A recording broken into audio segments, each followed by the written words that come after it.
Hello friend, स्वागत है आप सभी का आपके अपने यूट्यूब चैनल आर के सिविल इंजीनियरिंग पे। दोस्तों, मैं आज टॉपिक लेके आया हूँ। बिल्डिंग मटेरियल सब्जेक्ट है, उसका चैप्टर है पेंट तथा वार्निश। मैं इस वीडियो में पेंट तथा वार्निश के बारे में बताने वाला हूँ। दोस्तों, यह जो है टॉपिक पेंट और वार्निश यह 3 पार्ट्स में आने वाला है। तो यह दोस्तों आज ये पहला पार्ट है इसका। ठीक है। इसमें हम लोग जानेंगे पेंट के बारे में, पेंट करने के उद्देश्य और पेंट के अवयव या इंग्रेडिएंट क्या होते हैं। ठीक है। और इसके बाद में हम अगले वीडियो में टाइप ऑफ पेंट और वार्निश और यूज ऑफ पेंट के बारे में जानेंगे। ठीक। तो चलिए शुरू करते हैं हम आज अपनी क्लास। और हाँ दोस्तों, अगर आप मेरे चैनल पर नए हो तो प्लीज़ चैनल को सब्सक्राइब जरूर कर लें ऐसे ही वीडियो पाने के लिए। और दोस्तों हाँ, यह वीडियो अगर आप जूनियर इंजीनियरिंग की तैयारी कर रहे हैं उसके पर्पज़ से बहुत ही ज़्यादा इंपॉर्टेंट होने वाला है। तो वीडियो लास्ट तक ज़रूर देखिएगा। अगर मेरी मेहनत आपको अच्छी लगती है तो प्लीज़ एक लाइक ज़रूर करिएगा। चलिए दोस्तों, शुरुआत करते हैं हम अपनी आज की वीडियो की। हम लोग आज जानेंगे पेंट के बारे में। यहाँ वार्निश है, वार्निश के बारे में हम लोग अगली वीडियो में जानेंगे। तो सबसे पहले पेंट का इंट्रोडक्शन हम देख लेते हैं। पेंट होता क्या है? पेंट तरल पदार्थों के रंग लेप होते हैं जिन्हें सतहों पर अंतिम लेप या फिनिश के रूप में लगाया जाता है। तो आपको याद रखना है, जो पेंट है वो तरल पदार्थ होते हैं। ठीक है। लकड़ी, लोहा, चिनाई कार्यों तथा अन्य उपयोगी वस्तुओं की सतहों पर ब्रश से जो सफ़ेद अथवा रंगीन तैलीय प्रलेपन किया जाता है उसे पेंट कहते हैं। तो दोस्तों, आपने पेंट तो देखा ही होगा, लकड़ी पे जो पेंट करते हैं, लोहा पे और चिनाई कार्यों में जो ब्रश से सफ़ेद या रंगीन तैलीय प्रलेपन किया जाता है उसे ही क्या कहते हैं दोस्तों? पेंट कहते हैं। अब आइए दोस्तों, जानते हैं पेंट करने के उद्देश्य क्या होते हैं, यानी कि पेंट करने के पर्पज़ क्या हैं। तो पेंट करने से जो है संरचना की आयु जो है बढ़ जाती है, यानी कि कोई भी लकड़ी है वो जल्दी खराब नहीं होती और उसकी आयु जो है वो उसकी जो आयु या एज है जो बढ़ जाती है। ठीक। लोहा, तांबा, इस्पात आदि को जंग लगने से बचाता है। पेंट इसलिए भी किया जाता है क्योंकि लोहा और इस्पात को जंग लगने से भी पेंट बचाता है। पेंट वायुमंडलीय कुप्रभावों जैसे कि धूल, सीलन, ताप, धूप से रक्षा करता है। पेंट एक परिरक्षक का कार्य करता है। ठीक, आपको ये भी याद रखना है, पेंट जो है एक परिरक्षक का कार्य करता है। पेंट संरचना को सुंदरता तथा आकर्षण प्रदान करता है। तो ये कुछ पेंट करने के उद्देश्य हैं, ये भी आपको याद रखना है। ठीक। तो हमने दोस्तों आपको पेंट के बारे में बता दिया और पेंट करने के उद्देश्य क्या हैं। अब इस स्लाइड में दोस्तों हम लोग जानेंगे पेंट के अवयव यानी कि इंग्रेडिएंट ऑफ पेंट क्या होते हैं। तो सबसे पहला दोस्तों हमको क्या इसके बारे में पढ़ना है। सबसे पहला इंग्रेडिएंट कौन सा होता है, तो आपको याद रखना है आधार होता है, इसको बेस कहते हैं इंग्लिश में। आइए इसके बारे में मैं कुछ आपको पॉइंट्स बता देता हूँ, वो आप लोग नोट्स कर लेना। ठीक है। यह पेंट का एक प्रमुख घटक है, ये आपको याद रखना है। इसमें धातुओं के ऑक्साइड को महीन रूप से पीसकर प्रयोग किया जाता है। ठीक। तो पेंट जो है ये जो आधार है पेंट का एक प्रमुख घटक है। ठीक है। और इसमें क्या करते हैं दोस्तों दोस्तों जो धातुओं के ऑक्साइड होते हैं उनको महीन पीसकर प्रयोग किया जाता है। यह सतह पर अपारदर्शी परत यानी कि झिल्ली बना देता है। जो आधार होता है यह सतह पर अपारदर्शी झिल्ली बना देता है, जिससे सतह के दोष और खामियां ढक जाती हैं। ठीक। आधार पेंट को जो है सिकुड़ने से रोकता है, ये पॉइंट आपको याद रखना है। जो आधार होता है वो पेंट को सिकुड़ने से रोकता है। उदाहरण के तौर पे आधार के रूप में क्या क्या प्रयोग किया जाता है मैं आपको बता देता हूँ। सफ़ेद सीसा जो है आधार के रूप में प्रयोग किया जाता है। वही सिंदूर और जिंक ऑक्साइड, लौह ऑक्साइड, एल्यूमीनियम चूर्ण आदि को आधार के रूप में प्रयोग किया जाता है। आइए दोस्तों, अब जानते हैं आधार के अंतर्गत आने वाले पदार्थों का वर्णन। यानी कि हमने ये सारणी बनाई है, इसके इससे हम आधार के अंतर्गत आने वाले पदार्थों का वर्णन करेंगे। ठीक है। तो जैसे कि सफ़ेदा जो होता है इसको व्हाइट लेड भी कहते हैं। सफ़ेदा यह क्या होता है, यह अलसी के तेल में मिश्रित गाढ़े पेस्ट के रूप में मिलता है। ठीक है। और सफ़ेदा जो है अलसी के तेल में मिश्रित गाढ़े पेस्ट के रूप में मिलता है। इसकी जो क्षमता होती है वो अधिक होती है और यह सघन परंतु विषैला होता है। ठीक।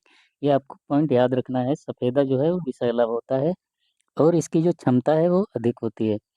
वही बात करें सिंदूर या रेड लिट की, तो इसे अलसी के तेल में मिलाकर लकड़ी की सतह पर अस्तर कोट के रूप में किया जाता है। तो आपको ये भी पॉइंट याद रखना है, जो रेड लेड होता है उसको अलसी के तेल में मिलाकर लकड़ी की सतह पर अस्तर कोट के रूप में किया जाता है। रेड लेड को आपको ये याद रखना है। यह शीशे का ऑक्साइड होता है, ठीक, यह शीशे का ऑक्साइड होता है। वही बात करें दोस्तों जिंक ऑक्साइड की, तो यह जस्त का ऑक्साइड होता है। यह चिकन, पारदर्शी तथा विषहीन होता है। यह वायुमंडलीय तथा रासायनिक प्रतिरोधी होता है, ठीक है। वही लौ ऑक्साइड, आयरन ऑक्साइड, इसका प्रयोग लोहे की सतह पर अस्तर कोट के लिए किया जाता है। यह लोहे का ऑक्साइड होता है। एल्यूमिनियम पाउडर या एल्यूमिनियम चूर्ण क्या होता है? यह लकड़ी कार्य पर अस्तर कोट के रूप में करने पर इसमें आवश्यक नमी बनाए रखता है, जिससे लकड़ी टेढ़ी नहीं होती है, ठीक। तो एल्यूमिनियम चूर्ण का प्रयोग क्यों करते हैं? इससे लकड़ी दोस्तों क्या होती है, टेढ़ी नहीं होती है, ठीक, और आवश्यक नमी बनाए रखता है। दोस्तों दूसरा हमारा इंग्रेडिएंट या अवयव क्या है, तो आपको याद रखना है वाहक या व्हीकल जो है। दूसरा अवयव होता है पेंट का। यह एक तरल पदार्थ होता है जो पेंट के अवयवों को तरल निलंबन में रखता है। वाहक पेंट के घटकों को तरल अवस्था में बनाए रखता है। तो जो वाहक होता है वो पेंट के घटकों को जो है वो तरल अवस्था में बनाए रखता है। वाहक एक बंधक का कार्य करता है। तो वाहक जो है या व्हीकल जो है पेंट में एक बंधक का कार्य करता है। आइए दोस्तों जानते हैं वाहक के अंतर्गत आने वाले पदार्थ कौन कौन से हैं। तो सबसे पहले दोस्तों अलसी का तेल, लीन्स ऑयल जो होता है, लीन सीड ऑयल जो है वो होता है पहला वाहक पेंट का। यह एक वनस्पति तेल होता है जो वाहक के रूप में अधिक प्रयोग होता है। भीतरी कार्यों के लिए अलसी का तेल, कच्चा तेल तथा बाहरी पेंट के लिए उबला हुआ तेल उपयुक्त होता है। यह गंधहीन, मीठा और पारदर्शी होता है, ठीक। वही दोस्तों कास्ट फल का तेल क्या होता है, नट ऑयल। यह रंगहीन होता है, यह शीघ्र सूख जाता है और कम टिकाऊ होता है, ठीक। कास्ट फल का तेल जो है वो कम टिकाऊ होता है। सबसे ज़्यादा अलसी का तेल प्रयोग किया जाता है वाहक के रूप में। वही बात करें दोस्तों पोस्त का तेल, तो इसको दोस्तों पोस्त के तेल को पॉपी ऑयल बोलते हैं इंग्लिश में। वाहक के रूप में इसका प्रयोग कोमल पेंट बनाने में किया जाता है, ठीक। तो हमने दोस्तों दो चीज़ें जान ली। पहला हमने जाना आधार क्या होता है, फिर ये दूसरा हमने जाना वाहक क्या होता है। अब बढ़ते हैं दोस्तों तीसरे पॉइंट की तरफ। दोस्तों पेंट का तीसरा जो इंग्रेडिएंट होता है वो होता है रंग वर्णक या कर्लिंग पिगमेंट, ठीक है। ये क्या होता है, ये इसके बारे में कुछ पॉइंट्स मैं आपको बता देता हूँ। पेंट को वांछित रंग प्रदान करने के लिए रंग वर्णक मिलाए जाते हैं, ठीक। जो पेंट को है वो रंग प्रदान करने के लिए रंग वर्णक मिलाए जाते हैं। रंग वर्णक के लिए खनिज पदार्थ प्रयोग किए जाते हैं। तो जो रंग वर्णक है उनके लिए कौन से पदार्थ प्रयोग किए जाते हैं, खनिज पदार्थ प्रयोग किए जाते हैं। आइए जानते हैं मुख्य रंग वर्णक निम्न सारणी में दिए गए हैं, ठीक है। तो कौन कौन से मुख्य रंग वर्णक है ये आपको याद रखना है। सबसे पहले नीले वर्णक। नीला वर्णक इसको कैसे बनाया जाता है, इसको नील, अल्ट्रामेरीन नील, कोबाल्ट और ऑक्साइड, ठीक है। ये काले वर्णक में क्या क्या आता है दोस्तों, तो काजल आता है, ग्रेफाइट, कोयला, मैग्नीज ऑक्साइड का प्रयोग किया जाता है काले वर्णक के लिए। हरे वर्णक के लिए दोस्तों तो हरित मर्दा, नीला तोता, एमेराल्ड हरित, क्रोम ऑक्साइड का प्रयोग किया जाता है हरे वर्णक के लिए। वही बात करें दोस्तों पीला कलर या पीले वर्णक के लिए क्या करते हैं, तो वेरियम क्रोमेट, जिंक क्रोमेट, पीला क्रोम और रामरज का प्रयोग किया जाता है। वही दोस्तों बात करें लाल वर्णक के लिए, तो कार्मिन, सिंदूर, हिरमिजी, असली सिंदूर, आयरन ऑक्साइड का प्रयोग किया जाता है लाल वर्णक के लिए। वही बात करें दोस्तों भूरे वर्णक के लिए, तो कच्चा अंबर, जला हुआ सीने का प्रयोग किया जाता है भूरे वर्णक के लिए। वही बात करें दोस्तों सफ़ेद वर्णक, तो इसके लिए सफ़ेदा या जिंक ऑक्साइड का प्रयोग किया जाता है। तो ये दोस्तों ये तीसरा पॉइंट हो गया हमारा रंग वर्णक। आशा करता हूँ दोस्तों आपको मेरे द्वारा दी गई जानकारी अच्छी लग रही हो। अगर जो अच्छी लग रही हो तो वीडियो को लाइक करना ना भूलें। चलिए बढ़ते हैं हम अपने चौथे पॉइंट की तरफ। दोस्तों हमारा चौथा इंग्रेडिएंट क्या है, दोस्तों आपको याद रखना है इंग्रेडिएंट अवयव क्या है, चौथा विलायक या तरलक, सोलवेंट और थिनर, ठीक है। ये हमारा चौथा अवयव है पेंट का। तो आइए इसके बारे में मैं कुछ आपको पॉइंट्स बता देता हूँ। यह एक तरल पदार्थ होता है जिसे पेंट का गाढ़ापन कम करने या पेंट को पतला करने के लिए मिलाया जाता है, ठीक। तो विलायक या तरलक क्या होता है? यह एक तरल पदार्थ होता है जिसे पेंट का गाढ़ापन कम किया जाता है या पेंट को पतला करने के लिए इसको प्रयोग किया जाता है। अधिक विलायक मिलाने से पेंट का रंग व चमक कम हो जाती है। अगर जो अधिक विलायक मिल जाएगा तो पेंट का जो है रंग है वह उसकी चमक है वो कम हो जाती है। तेल वाले पेंटों में प्रायः कुछ पदार्थ तरलक के मिलाए जाते हैं जिनका संक्षिप्त परिचय निम्न सारणी में दिया गया है। तो दोस्तों इसमें हम विलायक के रूप में स्प्रिट और बेंजीन और तारपीन का तेल मिलाते हैं। तो आइए इसके बारे में मैं कुछ आपको 2 पॉइंट्स जो हैं आपको बता देता हूँ। स्प्रिट और बेंजीन यह विलायक के रूप में उपयोग होता है, ठीक है। तारपीन का तेल दोस्तों यह तेल पेड़ से निकाला जाता है या वाष्पशील रंगहीन तीखी गंध वाला तेल है, ठीक। तो ये 2 विलायक होते हैं, आपको याद रखने हैं। स्प्रिट कामा बेंजीन और तारपीन का तेल। अब दोस्तों विलायक या तरलक के कार्य क्या होते हैं वो देख लेते हैं। तो इसका मुख्य कार्य है पेंट का गाढ़ापन कम करना, ठीक है। यह पेंट को सतह के छिद्रों में घुसने या धंसने में सहायता करता है, ठीक। ये आपको याद रखना है। यह पेंट की आच्छादन क्षमता यानी कि कवरिंग पावर को बढ़ाता है, ठीक। तो ये सारे आपको ये कार्य भी याद रखना है और ये विलायक आपको समझ में आ गया होगा। बढ़ते हैं दोस्तों अगले पॉइंट की तरफ। 5वां पॉइंट है हमारा दोस्तों अक्रिय पूरक यानी कि इनर्ट फिलर क्या होते हैं? इनर्ट फिलर के बारे में भी मैं आपको बता देता हूँ। पेंट का आयतन बढ़ाने में उपयोगी होता है। जो अक्रिय पूरक होते हैं या इनर्ट फिलर होते हैं, वो पेंट का आयतन बढ़ाने में उपयोगी होता है। अर्थात पेंट का आयतन बढ़ाने के लिए अक्रिय पूरक को आधार के साथ मिलाकर पीस लिया जाता है, ठीक। तो आपको ये याद रखना है जो अक्रिय पूरक होते हैं या इनर्ट फिलर होते हैं, जो हमने पहला पॉइंट बताया था आधार यानी कि बेस के साथ में इसको पीसा जाता है अक्रिय पूरक को, ठीक।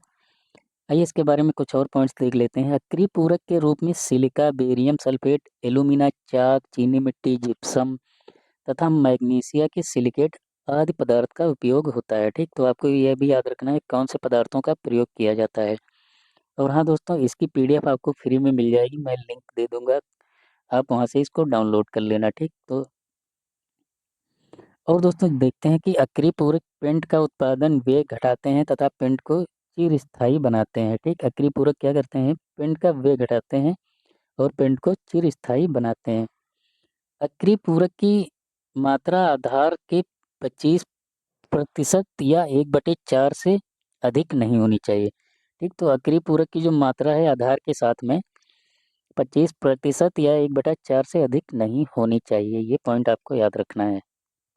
अगला हमारा है नंबर 6 शोषक या ड्रायर क्या होते हैं? ड्रायर क्या होते हैं पेंट में? पेंट में वह पदार्थ जो उत्प्रेरक का कार्य कर पेंट की परत को शीघ्र सूखने में सहायता प्रदान करता है, शोषक कहलाता है, ठीक। तो पेंट में वह पदार्थ जो उत्प्रेरक का कार्य करता है, ठीक है। पेंट को शीघ्र सुखाने में सहायता प्रदान करता है, उसे ही क्या कहते हैं? ड्रायर या शोषक कहलाता है, ठीक। पेंट में शोषक की मात्रा 10% से अधिक नहीं होनी चाहिए। कितनी नहीं होनी चाहिए शोषक की मात्रा? 10% से अधिक नहीं होनी चाहिए, अन्यथा पेंट का लचीलापन या फ्लेक्सिबिलिटी जो है प्रभावित होता है और पेंट की पपड़ी बनकर उतरने लगता है। तो आपको याद रखना है शोषक जो है, शोषक की मात्रा 10% से अधिक नहीं होनी चाहिए पेंट में, ठीक है। मुख्य शोषक कौन-कौन से होते हैं? उदाहरण के तौर पे तो मूत्र पंख होता है, सिंदूर होता है, मैग्नीज सल्फेट होता है, जिंक सल्फेट होता है, शीशे का एसीटेट इत्यादि जो हैं ड्रायर का काम करते हैं, ठीक। आइए दोस्तों जानते हैं पेंट तैयार करना। पेंट कैसे तैयार की जाती है? मैं यहाँ पे एक डायग्राम बनाया हूँ, उसकी मदद से मैं आपको समझाने की कोशिश करता हूँ, ठीक है। तो सबसे पहले क्या करते हैं दोस्तों, चौथी मंजिल ये जो होती है, चौथी मंजिल पे सबसे पहले मिक्सर में रंग वर्धक, तरलक और शोषक, थिनर और ड्रायर, वाहक, विकल और अभिघटक, ये सारे मिक्सर में मिला के, ठीक है, फिर इसको पीसने वाली चक्की तीसरी मंजिल में भेज दिया जाता है। यहाँ पे दोस्तों जब यहाँ पिस जाता है, तो यहाँ पे दूसरी मंजिल में विरल टैंक में पहुँचाया जाता है। इसमें यहाँ पे जब पिसने के बाद में यहाँ व्हीकल के रूप में मिलाया जाता है, ठीक। फिर दूसरी मंजिल में ये विरल टैंक में पहुँचता है। यहाँ पे दोस्तों गुणवत्ता निरीक्षण परीक्षण किया जाता है इसका। फिर इसको पहली मंजिल स्थानांतरण टैंक में भेज दिया जाता है। उसके बाद में दोस्तों यहाँ पे पैकिंग होके कंटेनर्स में भेज दिया जाता है। फिर यहाँ पे दोस्तों कंटेनर से यह तैयार पेंट निकाल लिया जाता है। तो ये दोस्तों डायग्राम है पेंट तैयार करने का, ये आपको ध्यान में रखना है, ठीक। तो ये थी दोस्तों हमारी आज की क्लास। आशा करता हूँ आपको मेरे द्वारा दी गई जानकारी अच्छी लगी होगी। अगर अच्छी लगी है तो वीडियो को लाइक करें और ज़्यादा से ज़्यादा शेयर करें। मिलते हैं हम अगली वीडियो में, तब तक के लिए थैंक यू। जय हिंद।